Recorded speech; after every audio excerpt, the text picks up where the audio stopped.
ሴቶች ወንዶችን ለማማለል ብለው ጸጉራቸውን የሚጎነጉኑ ከሆነ በጸጉራቸው ተንጠልጥለው ለዘላለም እንዲቃጠሉ ይደረጋሉ።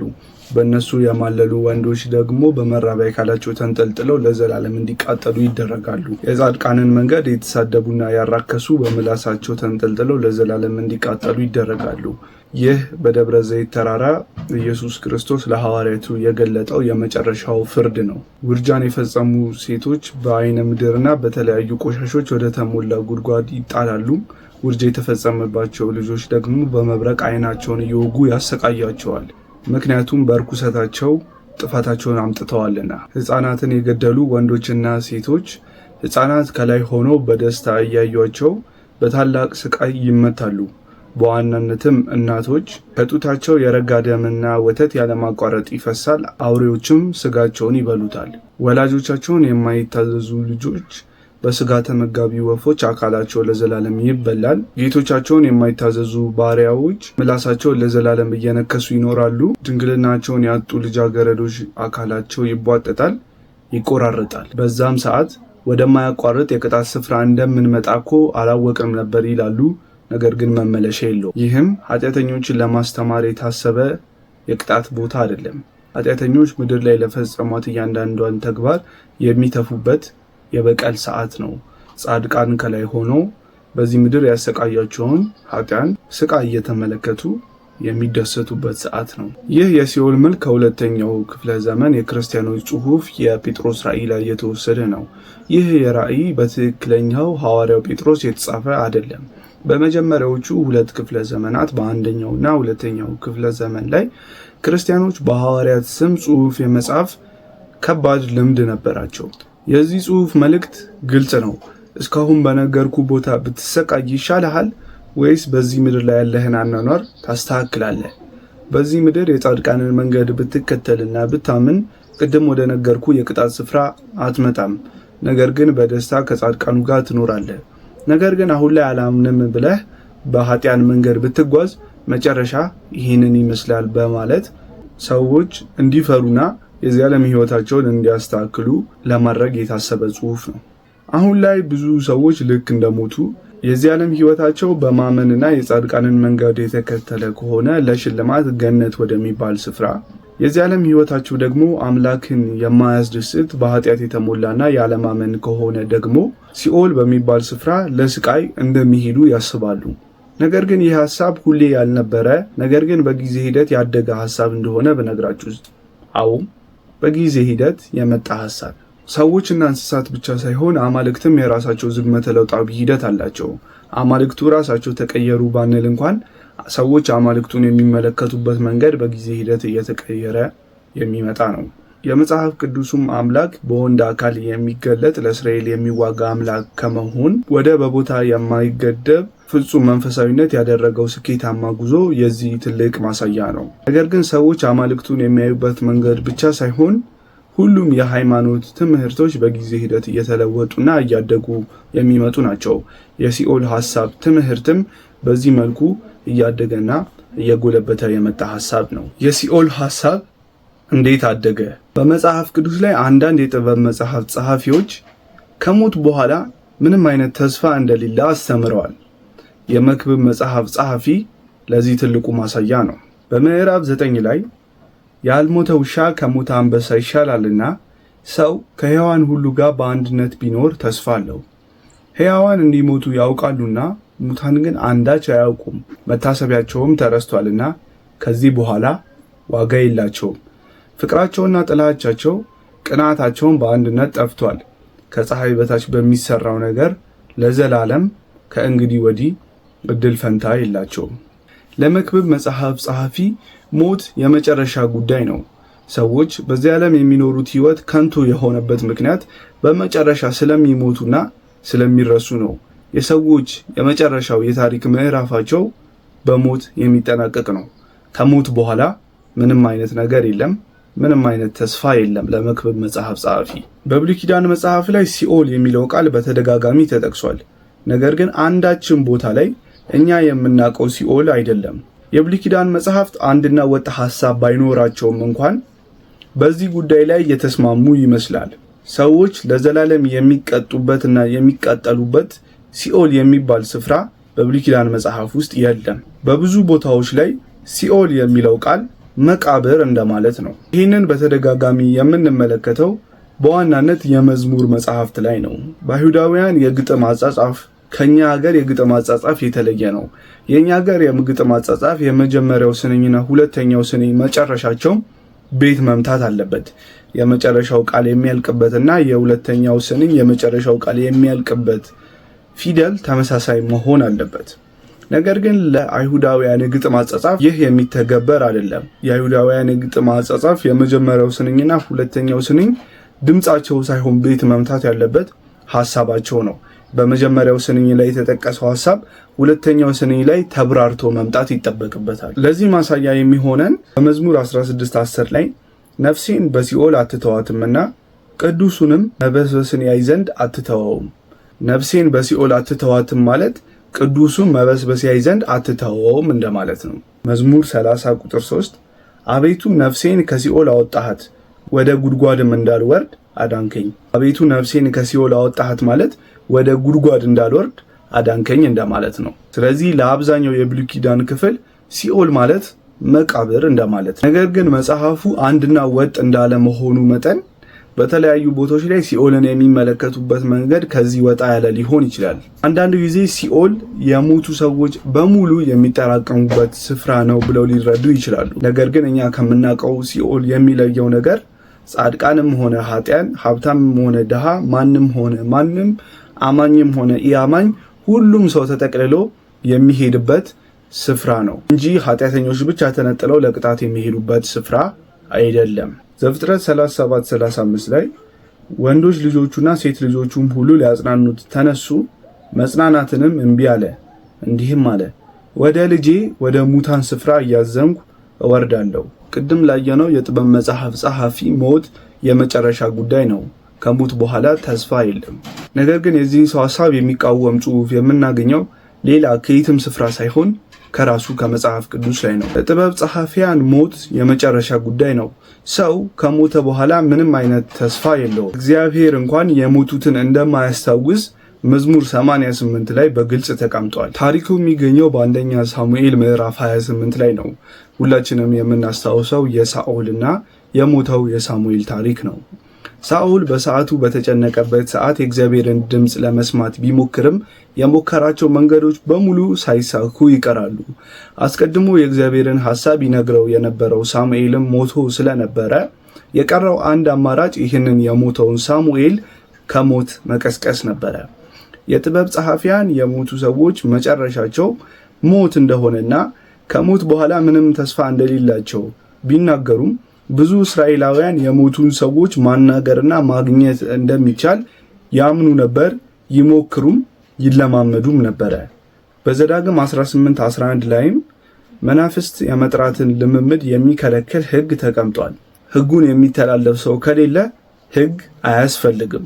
ታሪኩ አስገራሚ መልክ የሚይዘው ሳሙኤል ከሞት ተጠርቶ ሲመጣ አማልክት ከመባሉም በላይ እስከ ዛሬ የተፈጠረውንና ወደፊት የሚፈጠረውን ጠንቅቆ ያውቅ ነበረ። ሙታን ግን አንዳች አያውቁም የሚለውን የመክብብን ቃል የሚጻረር ይመስላል። ምን ማለት ነው የሚለው ግልጽ ባይሆንም እንኳን ሳሙኤል ከተናገራቸው ከሚያስደነግጡ ነገሮች አንዱ ሳኦልና ቤተሰቡ ከትንሽ ጊዜ በኋላ ሳሙኤል ወዳለበት እንደሚመጡ መናገር ነው። ምናልባት የጽሑፉን የጻፈው ሰው ሰዎች ከሞቱ በኋላ የሚጠራቀሙበት የሙታን ማጠራቀሚያ ስፍራ አለ ብሎ የሚያስብ ሊሆን ይችላል። በሲኦል ሐሳብ እድገት ላይ ልንዘነጋቸው የማንችላቸው ወሳኝ አካላት ደግሞ የነቢያት እንቅስቃሴ ነው። በዋናነትም የኢሳይያስና የሕዝቅኤል መጽሐፍ። የኢሳይያስ መጽሐፍ አሁን ላይ ያሉ ምሁራን በአንድ ወጥ ጸሐፊ እንዳልተጻፈ ነው የሚያስቡት። ከምዕራፍ 1 እስከ 39 ያለው በትክክለኛው ኢሳይያስ የተጻፈ ሲሆን ከምዕራፍ 40 እስከ 55 ያለው ደግሞ በዳግማዊ ኢሳይያስ ወይም ደግሞ ኢሳይያስ ካለፈ በኋላ የተጻፈ እንደሆነ ይታሰባል። የመጨረሻው ክፍልም ሶስተኛው ኢሳይያስ በሌላ አካል እንደተጻፈ ይታመናል። ይህ ብቻ አይደለም። ኢሳይያስ እንደጻፈው በእርግጠኝነት ከምናስበው ከምዕራፍ 1 እስከ 39 ካለው ክፍልም ውስጥ ከምዕራፍ 24 እስከ 27 ያለው ምናልባት ወደ ኢሳይያስ የተጨመረ ነው የሚል እምነት አላቸው። ስለ ነቢያት ስናስብ ብዙ ጊዜ የምንረሳው ነገር የነቢያትን ጽሑፍ ስናነብ ስለዚህ ዘመን ወይም ደግሞ ስለሚመጣው ሩቅ ዘመን የሚያወሩ ይመስለናል። ነገር ግን ነቢያትን በዚህ መልኩ መረዳት ወደ ተሳሳተ አቅጣጫ ሊመራን ይችላል። ከነቢያት ዋና ተግባሮች አንዱ ወደፊት ስለሚመጣ ስለ 2000 ዓመት ስለ 3000 ዓመት መተንበይ ሳይሆን በሰዓታቸው አብሯቸው ላለው ሕዝብ የእግዚአብሔርን ድምፅ ማምጣት ነው። ስለዚህ አብዛኛው የትንቢት መጽሐፍ እዛው አጠገባቸው ላሉ ሰዎች ከእግዚአብሔር የመጣን መልእክት ለመስጠት የታሰበ ነው። በኢሳይያስ ምዕራፍ 26:19 ላይ ነገር ግን ሙታንህ ሕያው ይሆናሉ፣ በድናቸውም ይነሳል። እናንተ በአፈር ውስጥ የምትኖሩ ተነሱ፣ በደስታም ዘምሩ።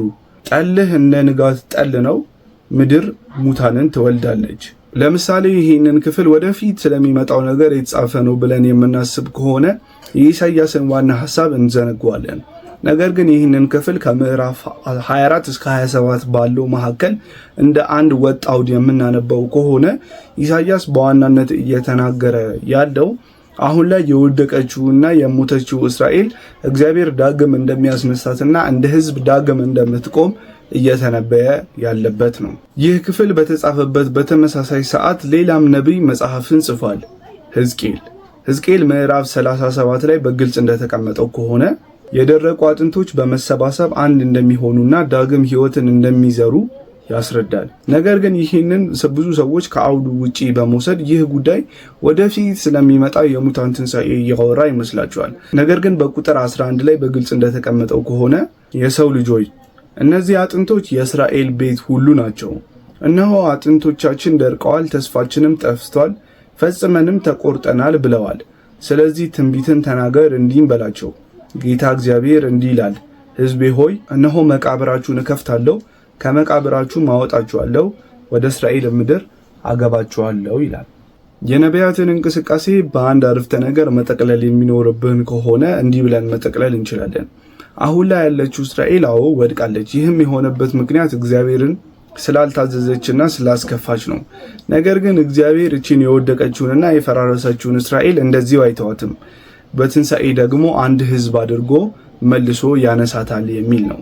እስካሁን እንደተመለከትነው የብሉይ ኪዳን ጸሐፊዎች አንዳንዶቹ ሞትን የመጨረሻና ሰዎች ከሞት በኋላ ተስፋ እንደሌላቸው ሲያስተምሩ፣ ሌሎች ደግሞ ሰዎች ከሞቱ በኋላ የሚጠራቀሙበት የሙታን ስፍራ ማጠራቀሚያ እንዳለ ያስቡ ነበረ። ነገር ግን እስካሁን ሲኦልን የሚመስልን ሐሳብ አላገኘንም። ከነቢያትም ትምህርት ያገኘነው በሰዓታቸው የነበረችው የፈረሰችው እስራኤል ዳግም ተመልሳ አንድ ሕዝብ ኃይለኛ ሕዝብ እንደምትሆን እግዚአብሔር በትንሣኤ እንደሚያስነሳት ተናገሩ እንጂ እያንዳንዱ ሰው የሙታን ትንሣኤ እንደሚያጋጥመው አልተናገሩም። ነገር ግን የሲኦልን ትምህርት አሁን እንደምናውቀው እንዲዳብር ዋናውን የአንበሳውን ድርሻ የተጫወቱት የአፖካሊፕቲክ እንቅስቃሴ ሰዎች ናቸው። ለማቅለል ያክል የአፖካሊፕቲክ እንቅስቃሴ ነቢያት አስቀድመው ለሰጡት ሐሳብ እናኛ ምን አገባን የሚልን መልስ የሚሰጥ እንቅስቃሴ ነው ማለት ይቻላል። ነቢያት እንደተናገሩት ከሆነ እቺ አሁን ያለችው የፈረሰችው እስራኤል ወደፊት በትንሣኤ እንደምትነሳ ነው። ነገር ግን እኛ በግለሰብ ደረጃ እየተጎዳን ካለንና ኋላ ላይ የምትነሳው ሀገሪቷ እስራኤል ከሆነች እያንዳንዳችን ታዲያ ለምን እንሰቃያለን ከሚል ጥያቄ የመነጨ ነው። ጥያቄውን በዚህ መልኩ ማጠቃለል እንችላለን። በዚህ ዓለም ላይ እኛ የአምላክን ሕግ ለመከተል አምላክን ለማስደሰት እንሞክራለን። ነገር ግን ሕይወታችን በደስታና በተድላ የተሞላ አይደለም። ነገር ግን አምላክን የማያውቁና የሚንቁ ሌሎች አህዛብ ሰዎች ግን የእግዚአብሔርን ሕግ እየጣሱ ቢሆንም እንኳን ሕይወታቸው የሞላለት የተትረፈረፈለት ነው። ይልቁንም በሰዓቱ ደግሞ እስራኤላውያን በሌሎች መንግስታት ቁጥጥር ስር በግዞት ስር ስለነበሩ እግዚአብሔርን የማያውቅና ሕጉን የማይከተል ሰው መጥቶ እየገዛቸውም ጭምር ነው። ታዲያ ይህ ለምን ይሆንብናል? ስለዚህ በነገረ መለኮታቸው ላይ አንድ እርምጃ መራመድ አስፈልጓቸዋል። ወደ ምስሉም አንድ አካል መጨመር ይኖርበታል። የእግዚአብሔር የምንጊዜም ጠላት የሆነው ሰይጣን። በብሉይ ኪዳን መጽሐፉ ሰይጣን የሚለው ቃል ሰዎችን ሊያስት የወጣ የእግዚአብሔር ጠላት የሆነን የወደቀን አንድ አካል የሚወክል አይደለም። ሰይጣን የሚለው ቃል እንደ ማዕረግ መመልከት እንችላለን። ለማንኛውም ሰው መሰጠት ይችላል። ይህ ሰይጣን የሚለው ቃል አንድን አካል ለመመከት አንድን አካል እንዳይወጣ ለመመለስ የወጣ አካል ከሆነ ያን አካል ሰይጣን ብለን መጥራት እንችላለን። ለምሳሌ ዘኍልቍ ምዕራፍ 31 ላይ በለዓምን ሊቃወም የወጣው የእግዚአብሔር መልአክ ሰይጣን ተብሎ ተጠርቷል። ነገር ግን በአፖካሊፕቲክ እንቅስቃሴ ውስጥ ይህንን አካል ምን አድርገው ሳሉት የእግዚአብሔር የምንጊዜም ጠላት የሆነ የወደቀ መላእክትና ሰዎችን ሊያስት የተነሳ የእግዚአብሔር ጠላት ሰይጣን ብለው መልክ ሰጡት። ታዲያ አሁን ለሚሰቃዩበት ሐሳብ ጥሩ መልስ ሆኗቸዋል። እንዴት? አዎ አሁን ላይ እኛ የእግዚአብሔርን ሕግ እየተከተልን ቢሆንም እየተሰቃየ ነው። ነገር ግን ይህ የሆነበት ምክንያት ይህ የእግዚአብሔር ጠላት የሆነው ሰይጣን እያሰቃየንና እየፈተነን ስለሆነ ነው። ነገር ግን ይህ ጉዳይ አላበቃም። እግዚአብሔር ደግሞ በኃይሉ ይገለጣል። ከሰይጣን ጋር የወገኑትን ሰዎችና ራሱንም ሰይጣን የሚቀጣበት ጊዜ ይመጣል። የዛን ጊዜ ደግሞ እኛ በደስታ ስንኖር ሰይጣንና ተከታዮቹ ደግሞ ወደ ቅጣት ይወርዳሉ የሚል ነበረ። ይህ የተፈጠረው ኢየሱስ ከመወለዱ ከ200 ዓመት በፊት የታላቁ እስክንድር መንግስት የግሪካውያንን ባህል በእስራኤላውያን ባሰረጸ ዘመን ነበረ። መጽሐፈ ሄኖክ፣ መጽሐፈ መቃብያን እንዲሁም የዳንኤል መጽሐፍ የተጻፈበት ዘመን እንደማለት ነው። በዚህ ዘመን የሰይጣንና የሲኦል ሐሳብ ከሞት በኋላ ምንም የለም ከማለት ሰዎች ከሞቱ በኋላ የሚቀጡበት ሲኦል የሚባል ስፍራ አለ ወደ ማለት የመጡበት ሰዓት ነው። ታዲያ በአጠቃላይ የሲኦልን ሐሳብ እድገት እንዲህ ብለን መጠቅለል እንችላለን። የጥንታዊ የመጽሐፍ ቅዱስ ጸሐፊያን ከሞት በኋላ ሕይወት የለም ከማለት በጊዜ ሂደት የወደቀችውን እስራኤል ጌታ ያነሳታል ወደሚል ሐሳብ መጡ። ነገር ግን እስራኤል ወደፊት ብትነሳ ምን ፍትህ ተፈጠረ ይባላል። ምክንያቱም እዚህ ዓለም ላይ የተሰቃዩ ሰዎች ወደፊት የማይካሱ ከሆነ፣ እዚህ ዓለም ላይ የሚጨቁኑ ሰዎች ወደፊት የማይቀጡ ከሆነ የእግዚአብሔር ፍትሃዊ አሰራር ላይ ጥያቄ ስለሚያስነሳ ሰዎች ወደ ምን አይነት ሐሳብ መጡ? ወይ መጨረሻ ላይ የሞቱ ሰዎች በሙሉ ተነስተው ለፍርድ ይቀርባሉ፣ አሊያም ልክ እንደሞቱ ወደ ፍርድ መቅረብ ይኖርባቸዋል ወደሚል ሐሳብ ይመጣሉ። ይህ የሆነው ኢየሱስ ከመወለዱ ከ200 ዓመት በፊት ነው። እንግዲህ ይህ አጭር የሲኦል ታሪክ ሰዎች ከሞት በኋላ ምንም የለም ከማለት ሰዎች ከሞቱ በኋላ የሚቀጡበት ሲኦል የሚባል ስፍራ አለ ወደ ማለት ያደረጉት ታሪካዊ ጉዞ ነው። ይህ እኔ ታሪክን የተረዳውበት በጣም የተወሰነ ሐሳብ ነው። የበለጠ ማንበብ የምትፈልጉ ከሆነ ዲስክሪፕሽን ቦክስ ላይ ለዚህ ሐሳብን ለማጠናከር የሚጠቅሟችሁን መጽሐፍት አስቀምጬላችኋለሁ። በቀጣይ ቪዲዮ እንገናኛለን።